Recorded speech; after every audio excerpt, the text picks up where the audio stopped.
말이죠. 예. 네.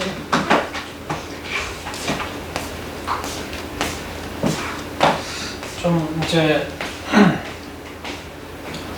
들어가기 전에 이제 중동의 정세에 대해서 조금 나누고 이제 진행하도록 하겠습니다. 오늘 다 다룰 수는 없긴 하지만 다 해주세요. 조금 덜 해야지 다음에 또 오죠. 네. 괜찮아. 자, 제일 중요한 게 중동에서 맹주 국가가 두 국가가 있거든요. 맹주 국가. 시아파는 누구죠? 시아파의 맹주 국가. 이란? 이란. 그리고 스니파의 맹주 국가는 사우디예요.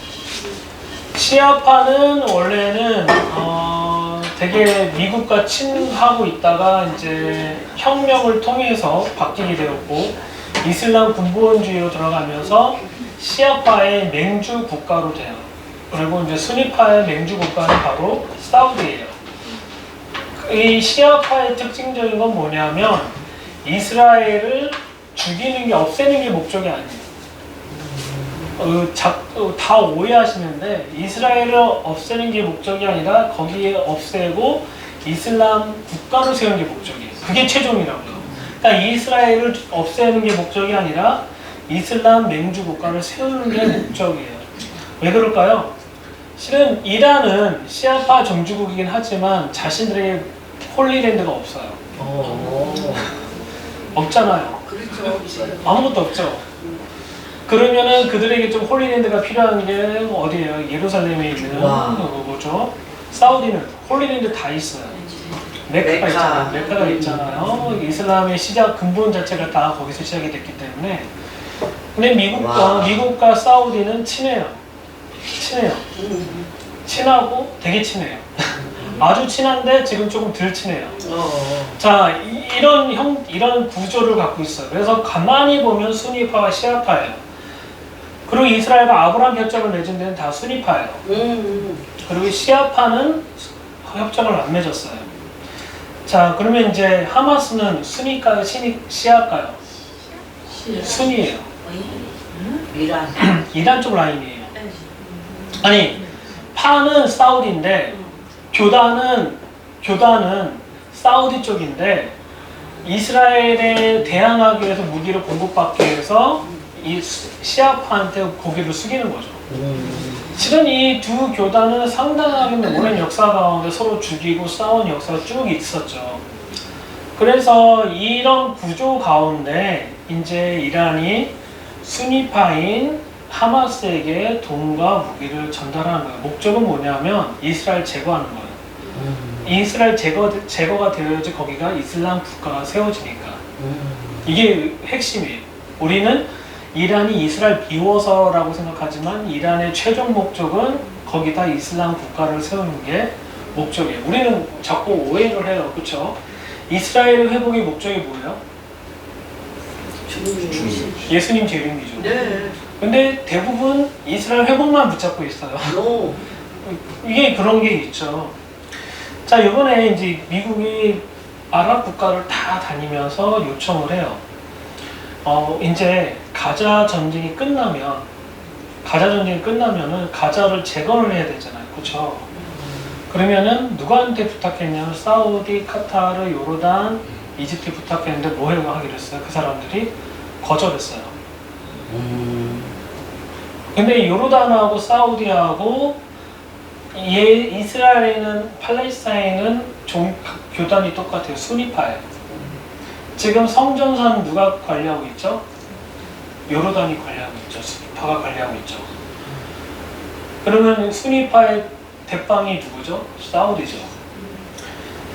실은 우리가 이제 성전산에 제가 이제 신전을 세우려고 하면 누가 허락을 해야 돼요? 이런 순리로 가면은 사우디나 요르단이 허락을 해야 되는 거죠. 그렇죠. 실은 근데 거절했죠. 실은. 마지막 엔타임 프로세스 중에 거기에 신전이 세워지고 더럽히고 하는 것들, 적불소하고 하는 모든 프로세스는 거기가 있는데 그거를 가기 위해서는 실은 사우디가 재건을 들어가야지 가장 좋은 그림이 되는 거죠. 근데 아직은 그 부분이 되지 않았죠. 두 번째는 사우디에는 비손강이 흘렀던 곳이에요. 아멘. 그리고 세 번째는 대부분 정말 죄송한 얘기지만 사우디의 시내산이라고 있다고 얘기하시는 분들이 있는데 그분은 사우디에서 거기 계신 분들에서도 되게 안 좋은 평이 많은 분이에요. 그 책 쓰신 분. 네. 장로님 되게 안 좋은 평이 있고 두 번째는 고고학적으로 신학적으로 되게 안 맞는 얘기가 되게 많아요. 대표적인 얘기가 람세스에서 람세스 스콧에서 거기까지 건너가는데 며칠 걸리는 줄 아세요? 걸어서 쉬지 않고 걸어서 3일이 걸려요. 쉬지 않고 이집트 안 가보셨죠? 가보셨죠? 몇 번 갔는데 쉬지 않고 3일 동안 그 길을 갈 수 있을 것 같으세요? 첫 번째 전제 구름기도 없고 불기도 없어요. 6월철에 못 가. 그래서 그분이 막 주장하는 게 있어요. 하나님께서 보호하지 않으셨냐? 보호했으면 홍해도 넘어가셨어야지. 근데 여러 가지 있음에도 불구하고 그거에 대해서 보지 않죠. 그 부분에 대해서는. 그리고 두 번째는 출애굽기에서 나와 있는 홍해를 건너는 사건은 하룻밤 만에 이루어진 걸로 되어 있어요. 출애굽. 하지만 민수기는 3일이에요. 뭐가 차이 있잖아요. 그렇죠? 그럼 뭐가 맞냐 안 맞냐가 아니라 출애굽기 기록했을 때 모세가 조금 이제 급박하게 써서 하루를 표현했을 수 있고 모세가 이제 좀 이제 운명하실 때가 됐거든요. 회고하다 보니까 연세 있으신 분들이 말이 이제 길어지잖아요. 그래서 3일을 할 수도 있고. 근데 중요한 거는 팩트는 뭐냐면 홍해를 갈았다라는 거죠. 홍해를 갈았다라는 건데 이 부분에 대해서도 우리가 좀 봐야 되는 거예요. 근데 이거를 이제 홍해를 갈아서 넘어갔다는 것이 사우디라고 하는 분이 있는 거죠, 지금. 근데 실제적으로는 이 부분은 아무도 모른다가 실은 정답이에요. 제가 왜 이런 얘기 하냐면 아랍 국가의 맹주 국가, 그러니까 종교를 떠나서 시아파냐 수니파를 떠나서 종주 국가가 어딘지 아세요? 종주. 아랍 사람이라고 하면 어디냐면은 아니요, 이집트예요. 오. 그것도 아이러니하죠. 아랍 사람이라고 하면 근본적으로 누굴 얘기하냐면 이집트 사람을 얘기하는 거예요. 그리고 사우디 같은 경우에는 근본이 없는 사람들이에요. 1800년부터 1900년 초까지는요, 그냥 부족국가여서 막 흩어져 살다가 어느 날 갑자기 기름 나오면서 모아져가고 국가가 세워진 거예요. 와서 왕정 국가가 세워진 거예요. 근데 왕정 국가도 되게 웃겼어요. 족장들이었잖아요. 족장들이 막 흩어져 있다가 어느 날 보니까 왕 됐어. 그래서 이제 오늘은 큰 형이하고 다음엔 작은 형이하고 이렇게 돌아가기를 했었던 게 원래 포인트잖아요. 그러니까 원래 근본이 없는 국가예요. 그래서 이스라엘, 여기 중동에서 족보를 찾으면 족보 있는 국가가 딱 두 군데밖에 없어요. 이집트하고 요르단. 족보 되게 중요하잖아요. 사우디는 족보가 없다. 아이러니하죠. 그러니까 중동을 이해하는 자체가 되게 불완전하죠. 이란은 바벨론에서 이렇게 내려온 게 아니 이란은 페르시안 사람이에요. 그러니까 족보가 달라요. 다른 족보다. 거기는 다른 인종, 자기네는 아랍 사람이라 하지 않아. 이란 사람들은 우리는 페르시안이라고 하죠. 터키 사람들은 우리는 오스만 투르크라고 얘기하지 아랍이라고 하지 않아요. 우리 외부에 있는 사람은 그냥 이슬람교 믿는 사람 다 아랍 사람이라고 하지만 딱 들어갔는데 우리 달라요. 마치 그런 거죠. 서울 사람 아무것도 모르고 경상도 가서 전라도 사람이라고 얘기하는 거 똑같은 거고, 전라도 가서 경상도 사람이라고 하는 거 똑같지만 봐주죠. 왜냐면 이 사람은 서울 사람 배우지 못한 사람들이니까 넘어가는 거지만 그런 게 있죠. 그러니까 우리가 이 마지막 때 이스라엘 향한 엔타임 프로세스가 너무 이제 급박하게 돌아가지만 겉에서 보면은 되게 크게 돌아가는 것 같고 복잡한 것 같지만 내부 안에 들어가면 너무 심플한 게 있다라는 거죠.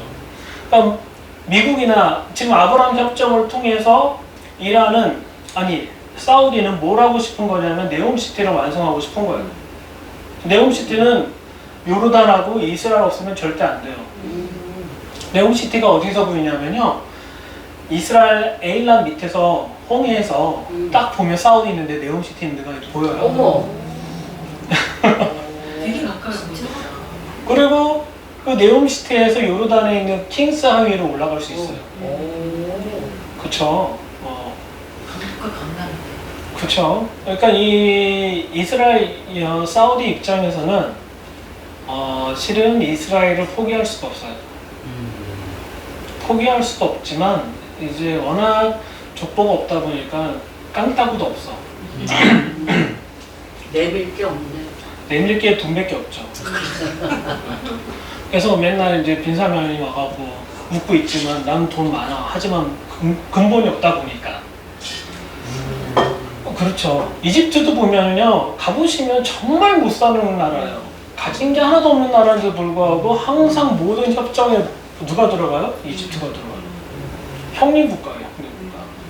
그러니까 종교적으로는 이란과 사우디지만 이 중동에서의 형님은 이집트다.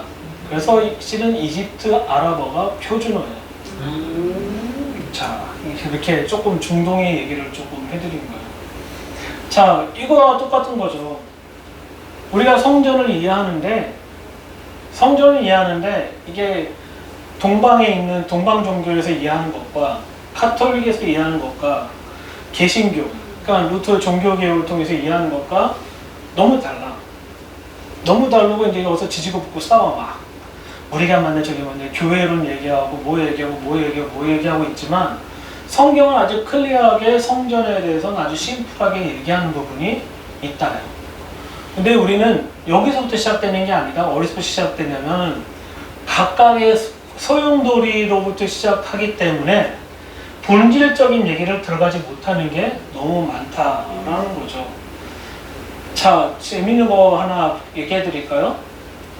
예수님이 십자가에 못 박히셨잖아요. 죽으셨잖아요. 이 사복음서에서는 마태, 마가, 누가는 똑같은 걸 얘기해요. 근데 요한복음은 다른 얘기를 해요. 자, 보시면요. 찾아볼까요?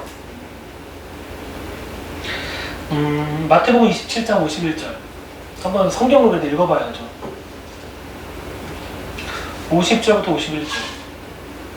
오늘 장모님이 좀 고생 많이 하실 것 같은데.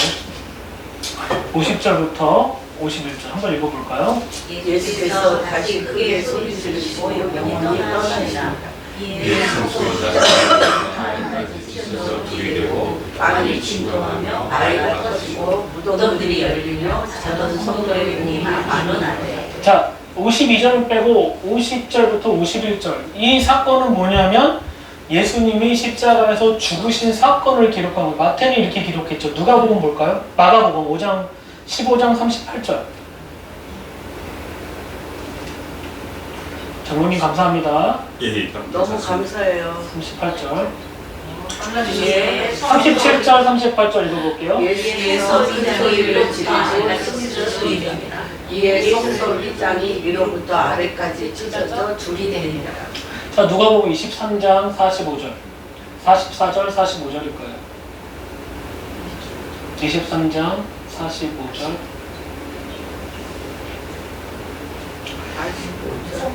44절부터 읽어볼게요. 제가 제60쯤 되어 해가 빛을 잃고 온 땅에 어둠이 임하여 제60까지 계속하여 성소의 빗장이 한가운데가 찢어지고 예수께서 큰 소리로 불러주시되 아버지 내 영혼을 아버지 손에 부탁하나이다 하고 이 말씀을 하시는 신지. 자, 마태하고 마가는요, 예수님이 영혼이 떠나시고 난 다음 휘장이 찢어지는 걸 나오고 있고요. 그렇죠? 누가복음은 특이하게 아직 예수님께서 숨이 붙어 있는데 휘장이 찢어진 걸 나타나 있죠. 근데 중요한 거는 핵심적인 건 뭐 이게 먼저 가서 찢어졌냐, 언제 찢어졌냐, 그거는 중요치 않고 가장 중요한 거는 휘장이 찢어졌다요. 보편적으로 우리는 이 얘기를 들었을 때, 아, 우리가 이제 하나님께 회장이 없으니까 나갈 수 있다라고 했지만, 제가 아까 전제를 처음에 깔았죠. 지성소에 뭐가 없어요? 법계가 없으면 거기 하나님의 임재가 있어요, 없어요? 휘장이 그러면 갈 필요가 없잖아요. 그렇잖아요. 아까 제가 얘기했던 것을 이해하신 분은 갈 필요가 없는 거예요. 그러면 이 성경은 지금 누구의 관점을 쓴 거예요? 누구한테 글을 쓴 거예요? 유대. 유대인에게 보여준 거예요. 휘장이 찢어진 걸 통해서 뭘 보여준 거예요? 성전에 아무것도 없다. 그쵸? 이게 핵심이에요. 그러면 요한은 이걸 어떻게 표현했을까? 요한복음 한번 볼게요. 요한복음 19장 34절, 33절, 34절.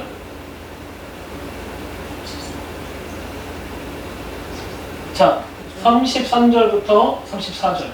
예수의 이르러서는 이미 주시고 가지 아니하고 그중 한 분이 참으로 여기를 부르시고 우리가 이를 보기라나. 자, 여기까지예요. 여기까지. 예수께 이르러서 이미 죽으신 걸 보시고 다시 꺾지 아니하고, 그러니까 예수님이 죽으셨어요. 근데 중요한 거는 그중 한 군인이 창으로 옆구리를 찌르니 뭐가 나와요? 피와 물이 나오다. 물과 피와 물이 나왔다라고 얘기해요. 왜 이런 표현을 했을까요? 우리는 그냥 물과 피로 죄사함 받았다라고 얘기했지만 성전의 개념에 가장 중요한 건 성전에 나오는 게 뭐냐면 두 가지예요. 물하고 피예요. 피는 희생제사를 얘기하는 거예요. 더 나아가면은 대속제일의 그 피를 얘기하는 거예요. 또 하나는 물이에요. 성전은 생명을 공급하는 거에 포커스를 두고 있기 때문에 성전에 물이 나오는 거예요. 그래서 마태에서 보면은 바위가 깨졌다라고 표현해요. 이 바위가 깨진 걸 뭘 생각할 수 있어요? 모세 형님께서 뚜껑이 열려갖고 뭐 깼잖아요. 그래서 뭐가 나왔어요? 물이 나왔죠. 물이라는 것은 하나님께서 한 특정한 장소에서 공급해준 하나님의 풍성함을 얘기할 때 쓰는 다 표현이 바로 물이라는 거예요. 그러니까 실은 사복음서는 다른 얘기하는 것 같지만 똑같은 얘기하고 있는 거예요. 하나, 왜? 이 마태, 마가, 누가는 휘장을 찢어서 성전에 있는 거 너희가 그렇게 와서 왔지만 실은 본질적으로는 이 성전에는 뭐가 없다? 법궤가 없다. 다른 말로 말씀이 없다. 근데 요한복음에서는 이걸 정확하게 말씀이 누가 됐어요? 예수님이신 거예요. 그분이 성전이신 거예요. 그래서 요한복음에 보면은 예수님 몸이 성전이다라는 것을 얘기하시면서 그 얘기를 쭉 하시죠. 그리고 예수님이 십자가에 못 박혀 죽으시고 그 다음에 거기서 뭐가 하냐, 창으로 찔렀는데 물과 피. 그래서 이 부분에 대해서 한번 연구를 해보시면요, 사람이 죽자마자 전전 죽자마자 찔렀을 때 물과 피가 따로 나오진 않아요. 그렇지 않나? 그러니까 과학적으로 따지면 그렇죠. 그냥 피가 나오겠죠. 그렇지, 물속에 피지 뭐. 근데 이거를 구분해서 얘기했다는 얘기는 요한은 애시당초 처음부터 예수님을 성전으로서 쭉 설명하고 있었다는 거예요. 처음부터. 이게 왜 중요하냐? 우리는 소용돌이 속에 살고 있지만 성경에 있는 기자들은, 성경에 있는 기록한 사람들은 포커스를 딱 잡고 시작을 한 거예요. 성전에 관한 거. 이 개념이 왜 중요하냐면 성전을 이해하지 못하면 성경을 이해하는데도 한계점이 있다라는 것을 지금 이야기하고 있는 것이죠. 마태는 조금 더 나가서 바위 깨진 것까지 얘기해요. 왜냐하면 이건 이 마태복음의 특징이 완전한 종교 유대인한테 향해 쓴 거니까. 마가는 그것보다는 그냥 그분의 휘장 찢어진 것까지 포함해서 얘기한 거예요. 간단하게. 근데 누가는 가르치는 사람이잖아요. 그 다음에 의사잖아요. 그렇죠? 의사의 습성대로 사망 선고 내리고 뭐 그런 순서를 정확하게 얘기한 거고, 요한은 그게 중요한 게 아니라 그분의 몸이 바로 성전이다라는 것을 물과 피로 했다라는 것을 볼 수가 있죠. 왜 이런 부분이 중요하냐면 우리가 하나님의 말씀을 이해하고 하나님의 말씀을 깨달아가는 과정 속에서 이 본질적인 접근 방법을 이해하지 못하면은 우리는 성경을 오해하거나 우리 방식으로 오해할 수 있는 부분이 있기 때문에 이런 얘기를 해드리는 거예요. 그래서 에스겔서 47장 1절 한번 볼게요. 에스겔서 47장, 우리 장로님 진짜 훌륭하십니다. 47장 20절 47장 1절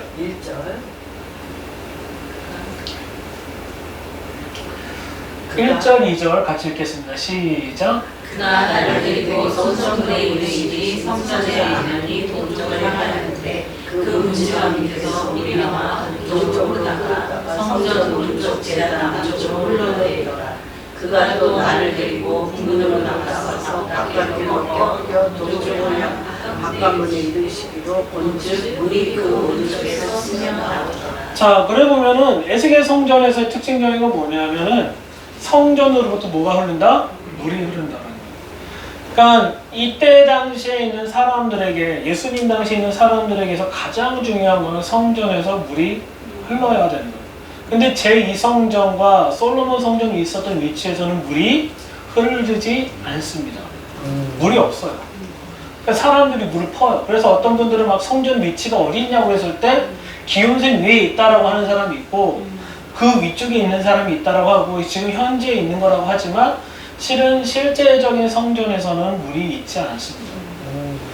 왜 그러냐면 이 성전의 가장 기본적인 모델이 어디 있냐면 바로 어디 있냐면 에덴 동산에 있는 에덴의 동산에 있는 거기 4대 강이 흐르는 그 강이 바로 성전의 개념으로 얘기하는 거예요. 그러니까 에덴 동산 창세기 1장, 2장, 3장은 성전을 이해하는 데 가장 키포인트를 갖고 쭉 설명하고 있고 그 과정에 솔로몬과 다윗을 통해서 그것을 확장시켰고 구체화시켰고 이것이 이제 그 다음에 이야기가 된 것이죠. 그래서 요한 같은 경우에는 이 부분을 구체화시켰어요. 그러니까 요한복음에서는 이 부분을 얘기했다라면은 요한계시록에서는 실제 성전의 모형에 대해서 얘기하죠. 요한계시록 몇 장일까요? 22장. 22장 1절부터 1절에 1절.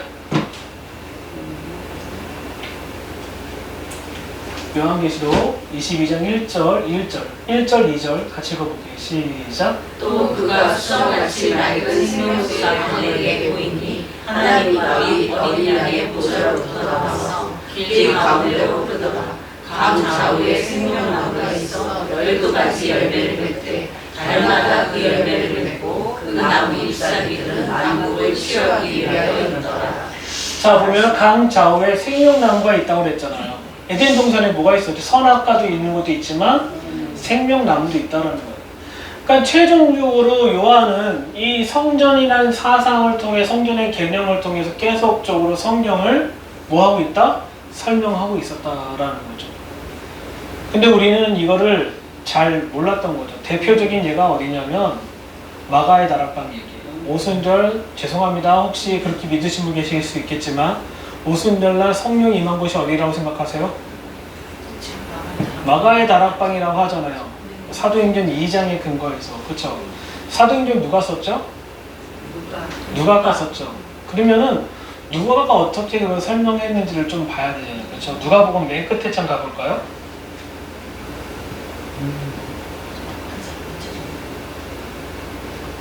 좀 이렇게 말씀을 찾아가면서 봐야지 조금 여러분이 52절부터 53절 누가복음 24장 52절 53절 같이 읽어볼게요. 시작. 그들이 그에게 경배하고 기도하고 제사나 늘 성전에서 하나님을 찾아.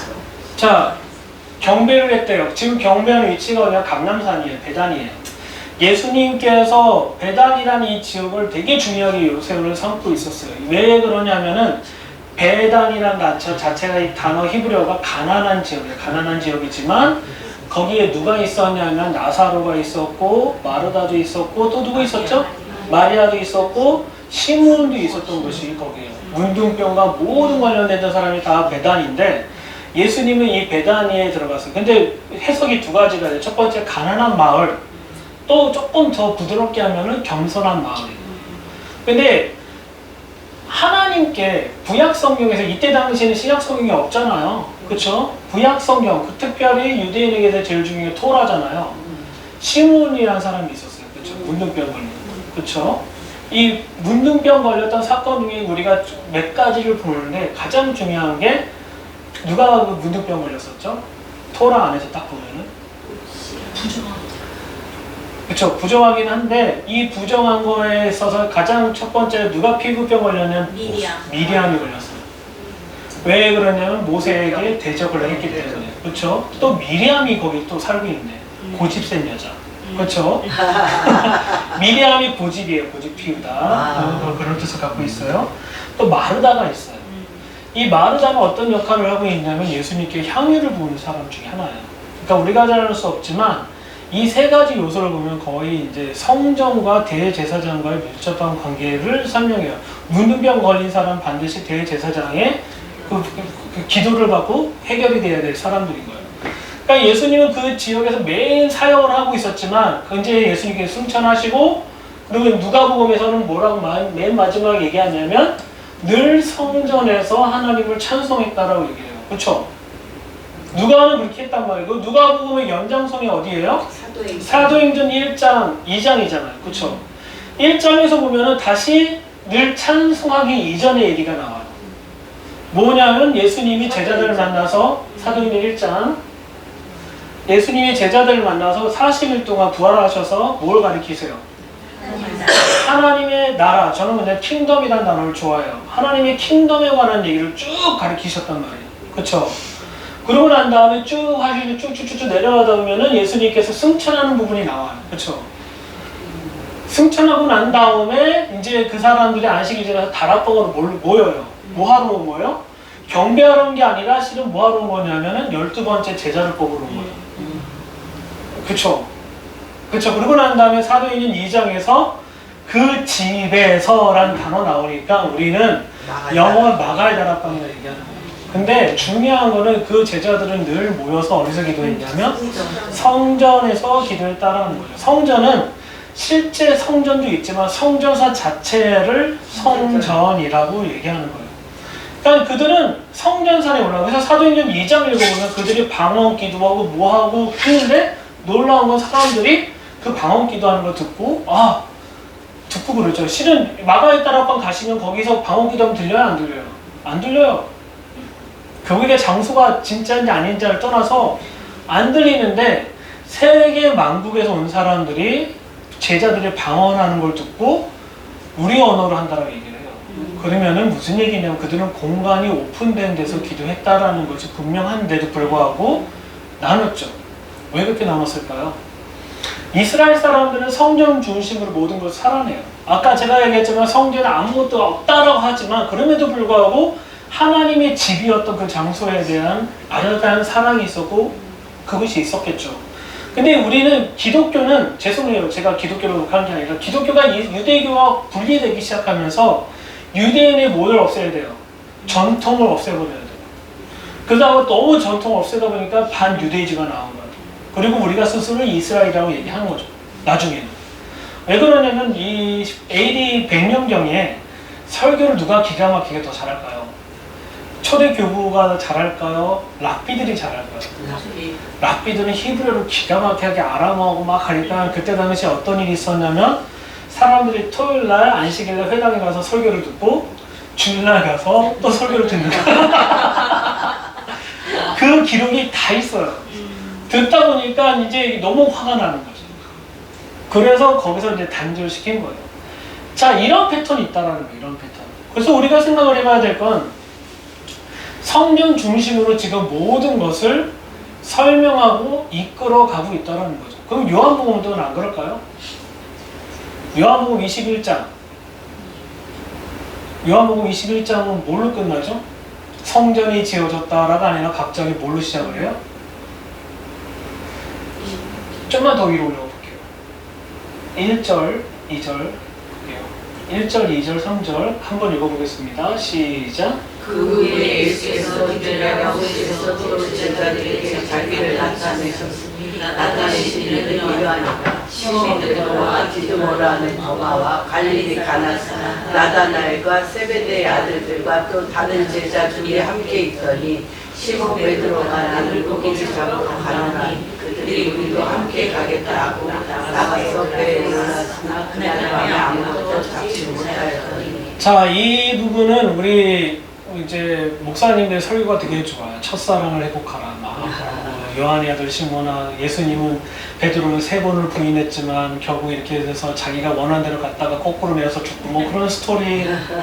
그래서 사랑이 3가지가 나가페고 에로스고 필로스고 뭐 다 똑같은 얘기예요. 뭐냐, 글을 쓰는 사람들은 똑같은 단어를 잘 안 쓰기 때문에 그러긴 한데, 자 보면 여기서 제자가 몇 명 만나죠? 제자 12명 만난 게 아니에요. 11명 만난 게 아니에요. 7명. 7명이에요. 자, 요한복음에서 요한이 썼던 성경책에 서신서 말고 가장 큰 책이 뭐예요? 요한계시록이죠. 요한계시록 1장에서 뭐에 관한 얘기는 예수님께 피로 사시고 우리 왕 같은 재상 살고 쭉 얘기를 해요. 그렇죠? 그러고 난 다음에 뭘 7교회를 얘기해요. 제자들을 대표성을 갖고 있어요. 그 편지는 분명하게 모든 교회에 썼다라고 했지만 7개를 써요. 그리고 첫 번째 에베소 교회에 뭐에 관한 얘기를 해요? 첫사랑에 관한 얘기가 21장에 연결되죠.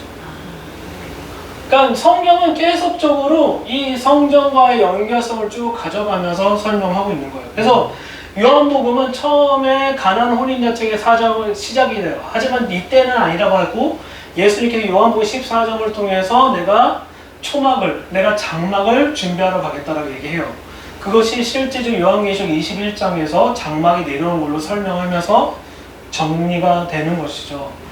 그러니까 요한은 성경에 있는 저자들은 어떠한 목적과 어떠한 것을 가지고 그것을 설명하는 걸 되게 중요하게 생각하고 있었지만 우리는 그거를 중요하게 생각한 게 아니라 내가 원하는 대로만 뽑아서 사용한 경우가 상당히 많았다라는 것을 분명하게 아시면 좋을 것 같아서 제가 이 얘기를 해드리는 거예요.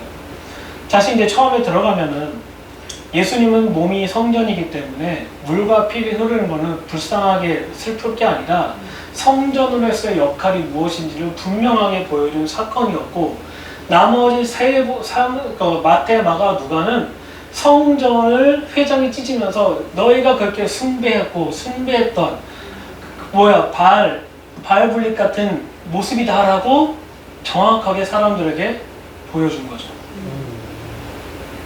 근데 우리는 휘장이 찢어졌으니까 하나님께 경배할 수 있는 당대함이 생겨서 예배하러 간다고 하고 있어요.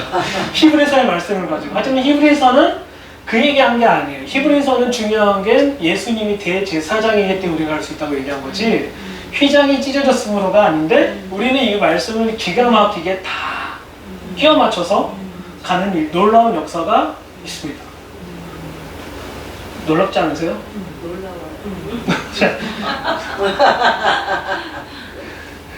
그러니까 지금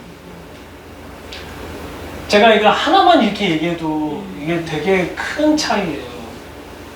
그러니까 마태, 마가, 누가에서는 휘장이 찢어진 거를 하나님의 관계의 시작으로 얘기한 게 아니라 유대인한테 증명한 거예요. 너희가 그렇게 갈망하고 했던 그 성전은 지금 아무것도 없어. 짝퉁이야. 그리고 진짜는 말씀이 육신에 오신 요한은 그걸 설명한 거예요. 그분이 바로 토라이시고 증거되고 말씀이고 그분이 바로 성전이야. 라고 하면서 선언되면서 시작된 게 바로 요한복음이에요. 그러니까 요한복음 1장 1절부터 3절 그리고 14절이 어떻게 느껴지세요 지금? 조금 다른 무게로 느껴지지 않으세요? 저만 그런가요? 저는 되게 이 부분이 충격으로 좀 다가왔어요. 아, 요한이 영적으로 설명한 게 아니었구나. 이게 분명하게 뭔가를 가지고 설명하고 있었구나 라는 것을 볼 수가 있었죠. 혹시 여기까지 질문 있으세요? 질문하셔도 됩니다.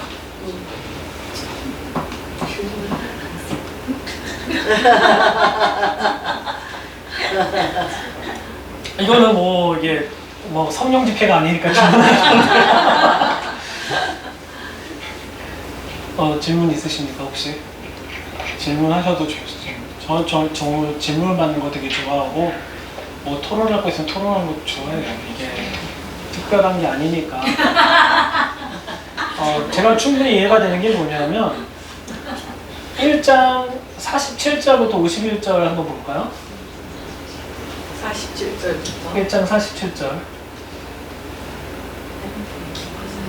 그렇게 자 보시죠. 예수께서 나타나니 자기에게 의문을 보시고 그를 밝혀 이르시되 보라 이는 참으로 이스라엘 사람이나 그 속에 간사한 것이 없도다. 나다나엘이 이르되 어떻게 나를 아시나이까. 예수께서 대답하여 이르시되 빌립이 너를 부르기 전에 내가 무화과 나무 아래에 있을 때 보았노라. 나다나엘이 대답하여 랍비여 당신은 하나님의 아들이시오 당신은 이스라엘 임금이로소이다. 예수께서 대답하여 이르시되 내가 너를 무화과나무 아래에서 마땅함으로 믿느냐 이보다 더 큰 일을 보리라. 또 이르시되 진실로 진실로 너희에게 이르노니 하늘이 열리고 하나님의 사자들이 인자 위에 오르락내리락 하는 것을 보리라. 자, 여기 문맥을 보면은 나다니엘이 예수님이 나다니엘을 부르죠. 그리고 나다니엘의 관계 속에서, 대화 속에서 갑자기 나다니엘이 인정해요. 당신이 이스라엘 임금이다라고 얘기를 해요. 그런데 예수님은 이건 별거야. 더 놀라운 건 뭐냐면 51절 얘기하는 거예요. 또 이르시되 진실로 진실로 너에게 이르노니 하늘 열리고 하나님의 사람들이 인자 위에 오르락내리락 하는 것을 보게 될 거라고 얘기를 해요. 이 사건은 어디서 나타난 거죠? 야곱이죠. 베델에서 있었던 거죠. 베이트 엘이라는 것이 히브리어로 한국어 직역하면 하나님의 집이에요. 성전. 그러니까 성전은 어떤 개념을 갖고 있었냐면 하나님과의 만나는 장소예요. 하나님의 영광과 하나님의 임재가 왔다 갔다 하는 장소예요. 근데 이거를 베이트 엘이라는 지역을 뒀단 말이에요. 그리고 예루살렘의 성전을 또 세웠단 말이에요. 그러니까 성전이라는 개념은 우리가 단지 제사를 드리는 개념이 아니라 하나님과의 관계가 있는 장소, 하나님과 있는 만남의 장소예요. 근데 미가서나 보면, 하박국서나 보면, 소선지서를 보면은 이스라엘 백성이 이 카테고리를 어떻게 정했냐면 하나님을 만나는 장소로 정한 게 아니라 제사만 드리는 장소를 정해요. 그러니까 하나님이 뚜껑 열리기 시작해요. 나는 제발 마음 가져와. 돈 가져오지 말고 마음 가져와. 근데 이스라엘 백성 뭐라고 그래요? 아니 우리 이만큼 재물 갖고 왔잖아요. 얼마나 순결해요. 얼마나 흠이 없어요. 라고 하는데 하나님 뚜껑 열어서 아니 마음 가져 제발. 누가 여호와의 성에 오를까? 막 그런 얘기하면서까지 얘기하죠. 그러니까 본질적으로 제 성전이란 개념은 하나님과의 교제하고 하나님과 만나는 장소가 바로 성전의 개념이에요. 그러니까 예수님이 성전이라고 하셨지만 중요한 것 또한 그 가운데 아버지의 관계가 이 안에서 세워지고 있는 과정이죠. 그래서 요한복음 17장은 엄청난 기도가 있는 거예요. 우리가 막 하나됨 얘기하고 있잖아요. 죄송합니다. 그 하나됨 되는 기도가 아니에요. 대제사장이 용키푸르 때 기도문이에요. 이 용키푸르 때 하나님과 백성들이 관계가 단절됐잖아요. 아버지와 내가 하나가 된 것처럼 저들도 하나가 되게 하라는 얘기는 뭐냐면은 죄로 인한 단절이 그것이 이 용키푸르 사건을 통해서 해결됨으로 하나가 되라고 얘기하는 거예요. 우리가 생각하고 있는 하나됨은 너 나 다르지만 우리는 We are the world야 라고 하는 그 하나됨이 아니라 용키푸르 때 이루어지는 제사장의 기도의 하나됨을 얘기하고 있는 것이 진정한 하나됨이라는 거예요. 우리가 하나됨을 자꾸 얘기하지만 제가 우리 가족이 애들이 4명이에요. 4명이에요. 이 4명이 똑같을 것 같으세요? 우리 셋째 한번 얘기해 볼까요? 지금 위급한 전쟁이 있잖아요. 늘 책가방을 준비해요. 문 앞에 놔둬요. 신발도 가지는 놔둬요. 그 책가방에 안에다가 물도 넣어놔요. 물만 넣어놨겠어요? 게임기도 넣어놔요. 그리고 자기는 무섭대. 무섭대. 근데 무섭긴 한 것 같은데 중요한 거는 제일 늦게까지 자. 그리고 우리 막내딸은 그거에 대해서 I don't care야. 그냥 나는 my way 가겠다라고 하는 것이 막내딸이야. 우리 시온이 둘째는 개념이 없어. 그냥 뭐 이러던 저러던 간에 지금 자기가 케어해야 될 사람 누구예요? 동생들이 케어하는 거죠. 다 달라요. 다 다른데 걔네들이 하나 될 수 있는 거 뭐냐면 제가 말한 거, 아내가 말한 거에 법에 의해서 하나가 되는 거지 성격 버릴 수 있는 게 아니잖아요. 여기 성격 다 좋으시지만 우리 하나씩 버리고 하나가 됩시다라고 하면 욱하실 분 되게 많을 거예요. 나는 절대 이거 포기 못해. 하지만 중요한 건 아버지의 명령에 의해서 하나가 되는 거예요. 그래서 대제사장의 기도라는 건 뭐냐? 기본적인 말씀에 기반한 하나됨인 것이지 우리의 어떤 이 십자가 제가 제일 도 닦는 얘기 하지 맙시다 진짜. 십자가로 죽고 뭐 그런 얘기인데 뭐 얼마큼 죽여야 되는 사건이냐라는 거죠.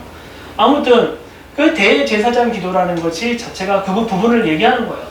그래서 아까 요한복음에서 보면 1장 맨 끝에 있는 절을 보면은 하늘에 오르락내락한다는 얘기를 하는 거예요. 실은 우리가 하나님의 놀라운 영광의 임재를 임한다는 건 뭐냐면 우리가 성전이라는 것을 자각했을 때 가능한 거예요.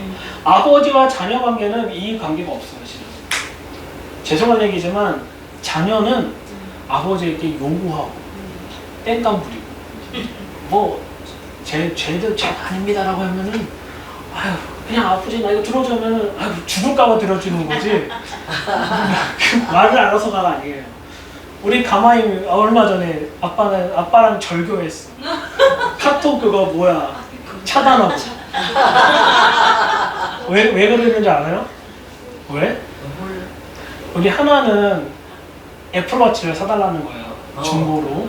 근데 보니까 제가 보니까 한 7만 원이면 사겠더라고요. 근데 자기가 갖고 있는 5만 원에 제가 2만 원 보태면 사줄 수 있잖아요. 자기 그거 사줬다고 왜 나는 내가 원하는 거 안 사주냐는 거지. 걔는 아이폰 12를 사달래. 이 가격 차이가 상당함에도 불구하고 왜 아빠는 하나만 사주냐? 하나만 사주냐? 울먹울먹거리면서 막 땡깡 부리면서 제가 그래도 너 이제 내 아들 하지 마 그런 게 아니라 어떻게든 달래보려고 설명하려고 하는데 차단해버린 거야.